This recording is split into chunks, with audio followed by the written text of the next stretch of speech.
camps of God. So let me ask you a question. You're saved, right? You're born again. Your name is written on the Lamb's Book of Life. I'm asking you a question. Is it true? And of course, everyone will say yes. Okay, if it's true, and your name's on the Lamb's Book of Life, you are going to New Jerusalem.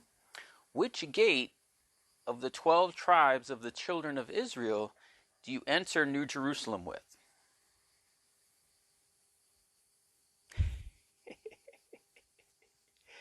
Did you know that there's 12 gates in New Jerusalem? New Jerusalem is the heaven. It's the bride coming down.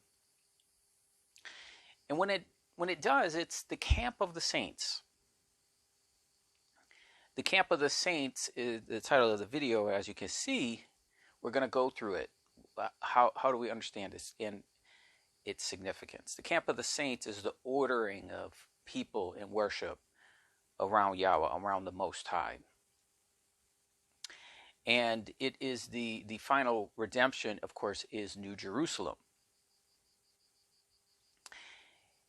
However, we have the camp of the saints happening many times, and in doing so, it shows the pattern of the throne, it shows the order of the people.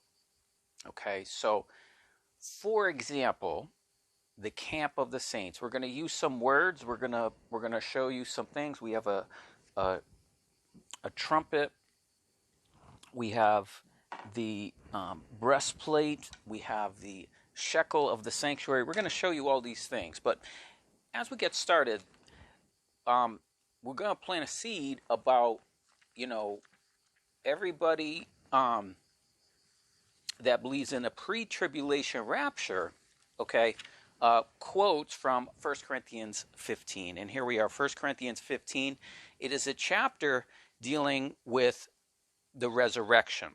That's the word that Apostle Paul uses when he is detailing the resurrection here in 1 Corinthians 15. Then in verse 23, it says, "But every man in his own order." And the usage of this word order in the Greek that Apostle Paul is using is very important. It is the camp of the saints. The word in Greek is tagma. And the word that Apostle Paul is using is the word that is using when the children of Israel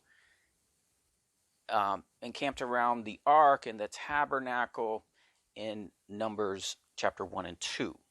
So when they were ordered, they are ordered by tribes. And those tribes, each tribe was a camp, and each camp was called a tagma, or an order, a tagma of the tribe of etc. Okay, Christ at his first fruits, afterwards they that are Christ at his coming, parousia. Okay, so at his coming, all right, the elements of the Exodus, or the camp of the saints, is what happens, guys. That's what happens. What happens is there's an order that takes place, and this is what Apostle Paul is talking about. So that when we have the sound of the trumpet, of the last trumpet, in 1 Corinthians 15, verse 51, "Behold, I show you a mystery. We shall not all sleep, but we shall be changed in the moment, in the twinkling of an eye, at the last trump." Okay, so last, okay, in the Greek is, telos? Trump, or salpingex in the Greek, all right? For the trumpet shall sound, salpizo. And as well, guys, when the children of Israel were assembled in the wilderness and they traveled by instructions of trumpets. Okay, so trumpets were blown, and they were given the instructions of when they were to move, what tribe moves, what tagma in the order is, okay? "For the trumpet shall sound, and the dead shall be raised incorruptible." This is the resurrection. Okay, so what he is using, Apostle Paul is using the language of the tribes of the children of Israel in describing the resurrection. All right, now, in our topic of the camp of the saints, what we want to do is we want to actually look at. We're going to show you the many times this happens, of course, but we want to start in the beginning when we first see the camp of the saints being ordered and being structured. Okay, and we're going to go here to Genesis chapter 32 and 33, and this is Jacob. All right, so this is Jacob. He has left Laban, okay, after the service of the wife 7 years, Leah 7 years, Rachel 6 years for the livestock, right? So he's left them. All right, now he's going throughout the land, and he begins to form the camp of the saints. So let's look at it. Jacob went on his way, verse 1, and the angels of God met him. Okay, the angels of God met Jacob after he left Laban. All right, and Jacob saw them and said, "This is the Lord's or God's camp." It says host in King James, but it's camp. Okay, Hanea. All right, and he called the name of the place Mahanaim, which is plural for the Hebrew word camp. And so when we see the camp of the saints in Revelation 20, verse 8 or 9, in the millennium when Christ is reigning, there's a beloved city, and there is something called the camp of the saints. That's why we're getting the title of this is from Revelation 20. So the word camp there in the Greek is this. Want bigger, stronger muscles? Hyper-GH 14X naturally boosts your HG. Is the same word that is used in the Septuagint here. Parabole,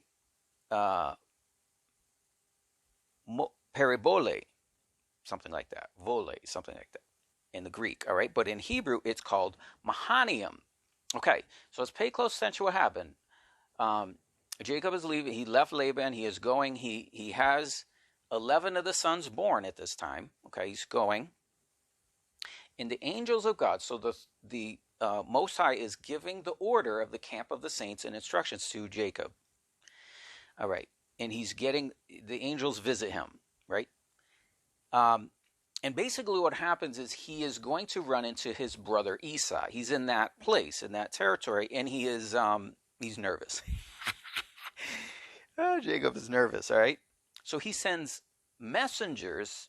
In the Hebrew, messengers is melech, angels, to go before him. Now, this is literal people. These are Jacob's people. To go before him, to go to Esau, find Esau, all right, and find out where his brother is in the country, okay? And so what happens is Esau is going to visit Jacob, and he comes to visit him with 400 men. So Jacob is terrified.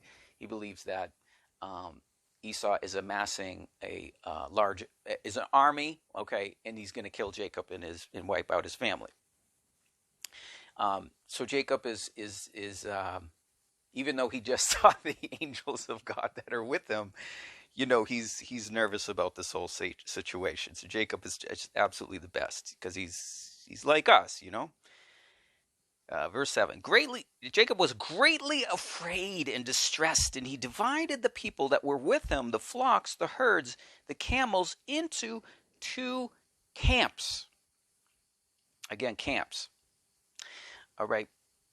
So he is concerned that if he stays with all of the camps, all his livestock, everything, he's going to be destroyed by Esau. This is what Jacob is thinking, right?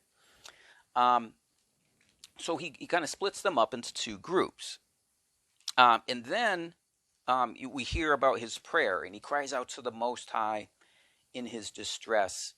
Okay. And and then we're going to jump over to verse 22. And he rose up in the night, and he took his 2 wives and his 2 woman servants and his 11 sons. Okay, so he goes to a place and he begins to divide them up. Now, what happened, guys, is Leah and Rachel. All right. Um, at this point, um, both Leah and Rachel have themselves had their sons, not Benjamin yet, and their maid servants. So what's talking about is the two women servants. This is Zilpah and Bilhah, who also were raised up as sons of the 12 sons of Israel, right? Um, so what Jacob is doing is his principle. He is dividing up the camp into two groups based on the two wives. This is very, very important. This is an important thing I want to establish here, right? So he does this. He kind of splits them up, and then Jacob goes alone to a place, and this is where the famous story where Jacob wrestles with God. Jacob was left alone, and there wrestled a man with him until the breaking of the day. This is verse 24. Okay, and for many people, they are curious about this. Who is this man? Well, obviously, this man is coming from the camp of the host in verse 1.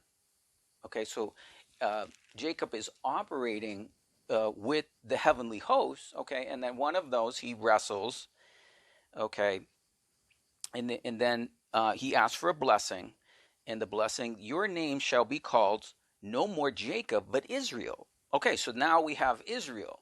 So Israel is the new name of Jacob, and we get this right here. See?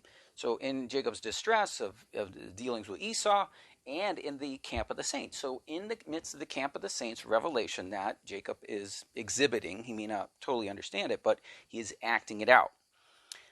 And Jacob called the name of the place Peniel, for I have seen God face to face, and my life is preserved. Now, I encourage you to look up Expedition Bible on YouTube, Joel Kramer. He actually identifies and shows where this place is believed to be. I believe he makes a strong case for Peniel in this exact location on the Jabbok River. Okay? Now, so Jacob, he wrestles with God, he wrestles with the angel of the host, and becomes blessed, gets his new name. Okay, then we get to chapter 33. And Jacob lifted up his eyes and looked, and behold, Esau is coming.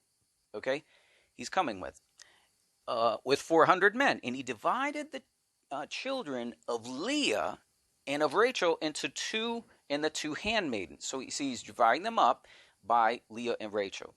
And he put the handmaidens and their children foremost. So the handmaidens is it's two handmaidens, and they have 4 sons. Anyway, we'll discuss that as we go. So they go first, okay. Then Leah and her sons, they go next. Then Rachel and Joseph, they go last, okay. So and he passed over then and bowed himself to the ground 7 times until he came near to his brother.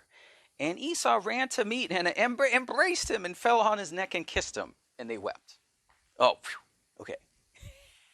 Good. Esau wasn't mad and wasn't going to kill them. All right. And then they continue in this order, okay? And then verse 6, the handmaidens came near and their children, and they bowed themselves to Esau. Leah with her children came near and bowed themselves. And then came Joseph and Rachel, and they bowed themselves. See, so there's an order of what is happening where he has split them in 2 groups, and now what's happening is an order where the handmaidens, they are going first, then we get Leah, then we get Rachel. Okay. So there we have the aspect of the camp of the saints happening with the revelation and importance of the mothers. So all the tribes are basically into 2 groups based on the mothers, based on either Leah or Rachel. All right. Now, then what happens is we're going to jump over to verse 17. We're in the same chapter. And now what we're going to do is talk about what we call the shekele of the sanctuary. So in the camp of the saints, we have all this ordering that takes place, and all these are elements, okay, of different things that happen when the Most High does this. The trumpet, okay, the coin, okay, we call the shekel of the sanctuary. All right, the breastplate and the four cardinal points. Now what we have is that the latter part of Genesis 33, okay, Jacob has got his new name. He's now Israel. And now what's happening is he is prophetically acting out the temple in Jerusalem. Obviously, the temple in Jerusalem is nowhere near coming into fruition until David. However, Jacob ends up doing something where he builds a house. Okay, he journeyed to Sukkot. Sukkot means tents or booths. And he built a house and made booths for his cattle. And the name of the place is Sukkot. Okay, Sukkoth. And that's the same name as the feast of Sukkot. And then it says Jacob came to Shalem, all right, in the King James, Shalem. Now that Salem, all right, is the root word of Jerusalem. So it's Jerusalem. Now it's not literally Jerusalem. It's not in that place at all. It's in the city of Shechem, which is a total different location. Shechem is basically the Mount Gerizim and Mount Ebal, okay, which we will see later. All right, but he came to Salem. And so what's happening is he's building a house prophetically in Salem, in Jerusalem. Okay, and that's the thing about the camp of the saints. It will always be the camp of the saints, will always be around the Lord's throne. All right, and when he came from Padam, he pitched his tent before the city. And he brought a parcel of the field where he had spread his tent and that land of the children of Hamor, Shechem's father, for 100 pieces of money. All right, 100 pieces of money here in the Hebrew is kashita. Okay, and kashita. Now, what kashita means is it's the coin, and the coin is part of the counting of the people. All right, and so this is prophetically a redeeming of Zion. Okay, and Jacob erected there an altar called El Eliyahu Israel. So whenever you get the camp of the saints, what's in the middle, okay, is whether it be the tabernacle or whether it be the temple, the Ark of the Covenant, his throne, and it's also the altar. So here we see in Genesis the precedent of the understanding that we can gain of what is the camp of the saints and what principles are established first and where do we find them later. Now, what we're going to do is we're going to show you examples of where this happened and how the mothers factor in, how the cardinal points, okay, and the breastplate that's happening on the high priest, okay, we see the high priest breastplate is also this camp of the saints, and the coin. Now, in the book of Exodus, the high priest breastplate is Exodus 28, where the revelation of what we're calling the camps of the saints with the stones and the high priest breastplate is in Exodus chapter 28. In Exodus chapter 30, the coin comes into. You will take a sum, okay, and you will give a half a shekel, okay. The rich will not give more, the poor will not give less, and we get this half shekel, and then the people are counted and they're numbered, okay, in the camp of the saints. So now let's take a look. I have further notes to thus go over the many times that this has happened. Okay, the next time we have the camp of the saints with the most information and order, of course, is the Exodus. And what will happen is the children of Israel camped and built a tabernacle. And after the tabernacle was built, the order of where the tribes were to encamp in the desert around the tabernacle was given in Numbers chapter 1 and 2. And so we are trying to represent that here. And you can read about this, but basically what it says is they encamp in order. To the east was Judah. And when they encamped, there were certain things that were done and orders that the Most High placed, including the Tagma order. So Tagma is the Greek word, and if you read the Greek in the Numbers chapter 2, for example, it says the Tagma order of Judah. They assembled with their leader, so there were 12 leaders, okay, just like there are 12 apostles in New Jerusalem, okay, there are 12 leaders, and there was a banner. And so what we're doing here is we're showing you the names of the tribes, how they were ordered, and we're showing what is possibly their banner. We don't know for sure, but basically we are getting the banner or the insignia for the tribe over in Genesis chapter 49 and Deuteronomy chapter 33. At which point Judah is the lion. We know that Christ said, lion of the tribe of Judah. Okay, we know that. And so what happens is we end up getting this order and structure that's taking place around the tabernacle. So this is the tabernacle in the middle in yellow. Okay, and it is pointing towards the east. You can see east. So Judah east. And then the tribe of Levi encamped in the area in the middle. Moses encamped with Gershom, Merari, and Kohath. That's the priesthood. Okay, and he was able to speak to all the tribes in this area. Okay, so the leaders would assemble over here in the east, and what we have here is gates. These are gates, so it didn't look exactly like this, but we're represented this way, where you have a gate, and that was facing towards the tabernacle. And then you had another one when they went outside. Okay, so there's 12 gates, just like New Jerusalem. So New Jerusalem has 12 gates of the 12 tribes. Okay?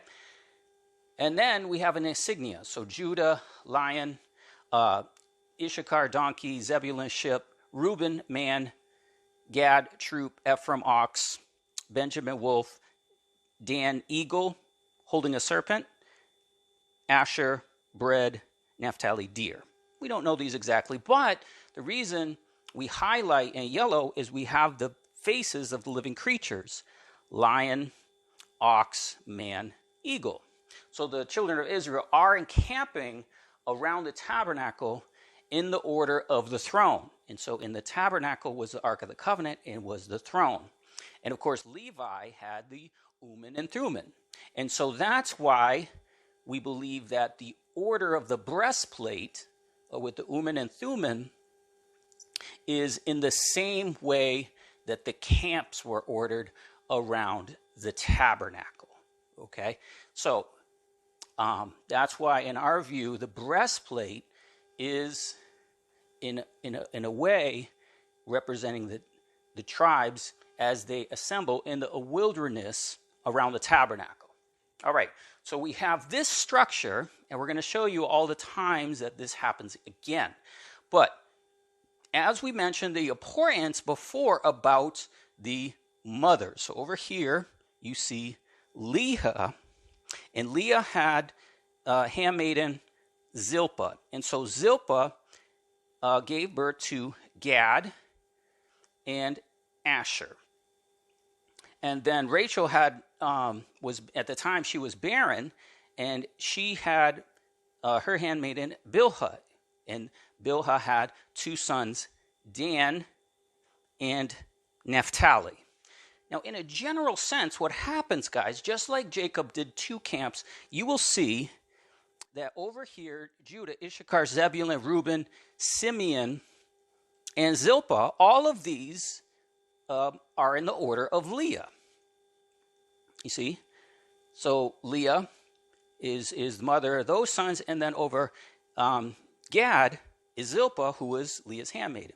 And then we can see over here, Rachel, Ephraim, Manasseh, sons of Joseph, Benjamin, and then Bilhah, Dan, and Naphtali are Rachel's handmaidens. So just like Jacob went in two camps, we have a similar thing happening here. It's not going to always happen perfectly, because in this case we got Zilpah over here. This is Asher, and Asher is Leah is through Zilpah, Leah's handmaiden. All right. But in a general sense, we have that pattern. That's why we want to establish that over there. Now, the next thing that happens in the camp of the saints, okay, is when the children of Israel then packed up their camp and then began to move. Okay, so when they pack up and they move, they obviously cannot go in the same order. They cannot just all go. They have to go in a formation. And so this is where the trumpet blows. So the trumpet is blown, and that indicates when they are to begin marching. And so when they begin to march, they obviously cannot all go in the whole camp all at once. They have to go in an order. And so then we get that order here. I apologize if you can't see, but basically, if I hold it up, you can see we get east and we get Judah first. So this is in Numbers 10. So we have the encampment like this. This is when they all encamped. And then when they begin marching, it gives the instructions to blow the trumpet when they begin marching. See? So this is the language Apostle Paul is using. He's using this trumpet. He's using the tagma order. So then the one trumpet blows for Judah and the east goes. Then two trumpet blasts for Reuben and the south goes. And then you have the ark after Reuben, Simeon, Gad in the middle. So you got 6, Kohath with the ark.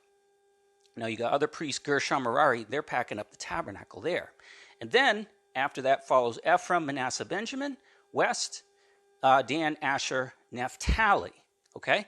So what's happening is that a perfect order goes where a trumpet is sounded, and then Judah goes, okay, with Issachar, Zebulun. 2 trumpets blow, south, Reuben, Simeon, Gad. Okay? And then the rest just follow. Okay?